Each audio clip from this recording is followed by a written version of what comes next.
Welcome student 10th standard mathematics part 1 याच्यामध्ये जो आपला फर्स्ट चॅप्टर आहे linear equation in two variables. तर त्याच्या प्रॉब्लेम सेट 1 मध्ये क्वेश्चन नंबर 6 आहे solve the following simultaneous equation. तर त्यातला सेकंड क्वेश्चन आपण आज या व्हिडिओमध्ये बघणार आहोत. फर्स्ट क्वेश्चन जे आहे त्याचं सोल्युशन आपण मागच्या व्हिडिओमध्ये बघितलं होतं. तो जर व्हिडिओ तुम्हाला बघायचा असेल तर त्याची लिंक या व्हिडिओच्या डिस्क्रिप्शन मध्ये खाली दिलेली आहे. ओके, तर सेकंड एक्झाम्पल आहे 7/2x + 1 + 13/y + 2.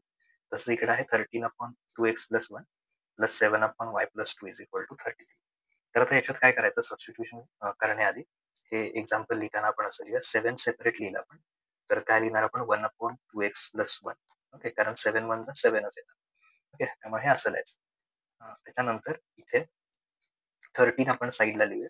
13 साईडला लिहिलं तर 1/y + 2 = 27. हे आपलं पहिलं इक्वेशन. तसं दुसरं इक्वेशन पण आपण असंच लिहूया. 13 साईडला लिहूया 1/2x + 1 आणि इथे 7 साईडला लिहिलं तर 1/y + 2 = 33.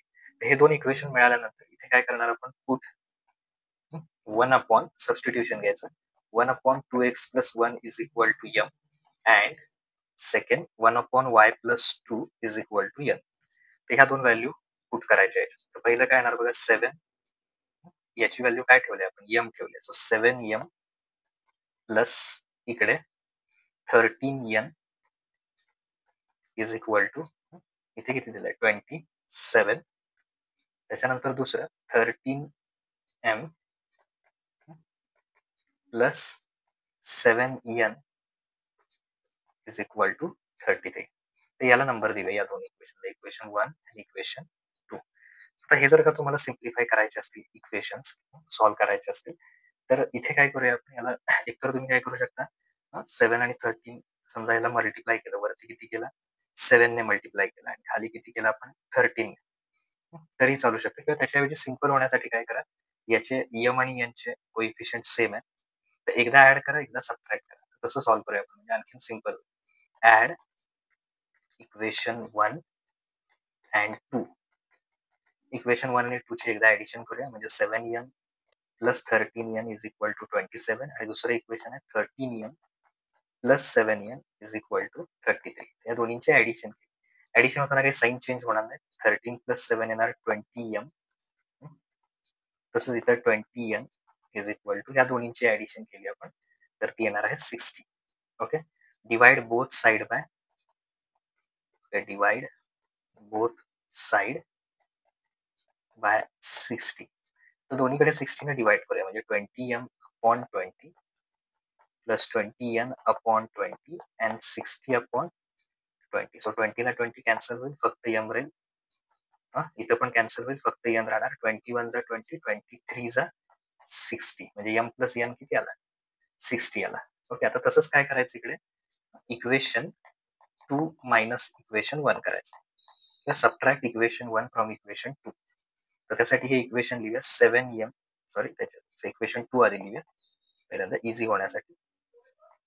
Okay, so 13m plus 7n = 33 आणि इकडे दुसरं 7m प्लस 13n = 27. हे मायनस करायचे. मायनस केलं की इथं ऑलरेडी प्लस आहे, प्लस आहे, इथे सुद्धा प्लस आहे, तर हे साईन चेंज होणार आहे. प्लसचं काय होणार मायनस. ओके, इथल्या सुद्धा प्लसचं मायनस आणि या सुद्धा प्लसचं होणार मायनस. सो 13 - 7 केलं आपण तर ते किती येणार 6m.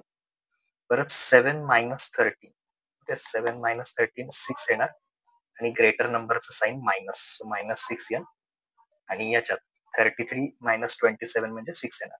आता इथे डिवाइड बोथ साइड काय लिहा 6, दोन्हीकडे 6 ने डिवाइड करायचं. ओके, आपल्याला सिंपल इक्वेशन मिळतील, मग ते आपण सॉल्व्ह करूया. इथे 6 ला 6 कॅन्सल होईल, ते सुद्धा 6 ला 6 कॅन्सल, म्हणजे m - 1 = 6 1 जा 6. सो याला इक्वेशन नंबर 3 आणि याला इक्वेशन नंबर 4. आता जर का तुम्हाला m आणि n ची व्हॅल्यू पाहिजे असेल तर इक्वेशन ऍड करा. Add equation 3. Okay, add equation 3 and 4.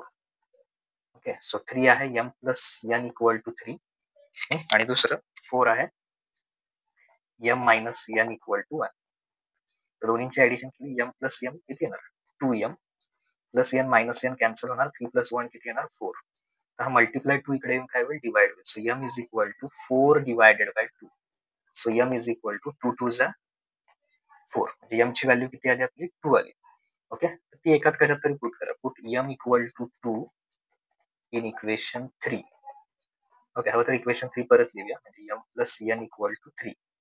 तर त्याच्यात हे 2 पुट केलं, 2 plus n equal to 3 plus इकडे येऊन काय होणार मायनस.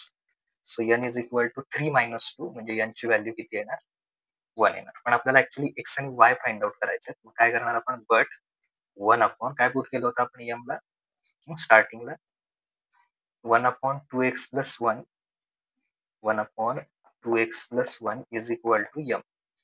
पण m ची व्हॅल्यू काय आहे 1 upon 2x plus 1 is equal to m find out केला आहे. m किती आहे 2 आहे. ओके, 2 त्याचा डिनॉमिनेटर काही नाही म्हणजे 1 घ्यायचं. आता क्रॉस मल्टिप्लिकेशन केल्यानंतर 2 multiply 2x plus 1 is equal to 1 multiply 1 करायचं.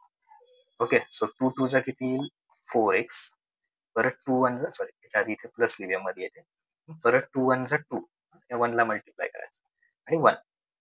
आता इकडे प्लस 2 काय होणार मायनस होणार 1 minus 2. So 4x is equal to 1 minus 2 म्हणजे किती येणार मायनस 1 येणार. 2 मायनस 1 करायचं, ग्रेटर नंबरचा sign minus. So x is equal to हा मल्टिप्लाय 4 आहे तो इकडे येऊन डिवाइड होईल. x is equal to minus 1 upon 4 हे आपला आन्सर येणार. Okay, minus 1 upon 4. ते केल्यानंतर आता इथे 1 अपॉन ओके सेकंड जे आहे सॉरी इथे काय पुट केलं होतं स्टार्टिंगला 1 upon y plus 2. Okay, 1 upon y plus 2 equal to n आहे. Okay, so 1 upon y plus 2 equal to n ची व्हॅल्यू किती आली 1 आली. त्याचा पण डिनॉमिनेटर काही नाही म्हणजे 1 द्यायचं आणि क्रॉस मल्टिप्लिकेशन करायचं. म्हणजे 1 मल्टिप्लाय y प्लस 2 आणि इकडं 1 मल्टिप्लाय 1. ओके, कुठल्याही नंबरला 1 ने मल्टिप्लाय केलं तेच येणार म्हणजे y plus 2 is equal to 1. Plus 2 इकडे येऊन काय होईल मायनस म्हणजे 1 minus 2. So y equal to किती येणार मायनस 1. तर x ची व्हॅल्यू आपली येणार मायनस 1 अपॉन 4 आणि y ची व्हॅल्यू काय येणार मायनस 1. सो फायनल आन्सरला यायचं the solution is xy is equal to minus 1 upon 4 and y ची व्हॅल्यू येणार minus 1 and that is required. तेच तर आपल्याला फाइंड आउट करायचं. ओके.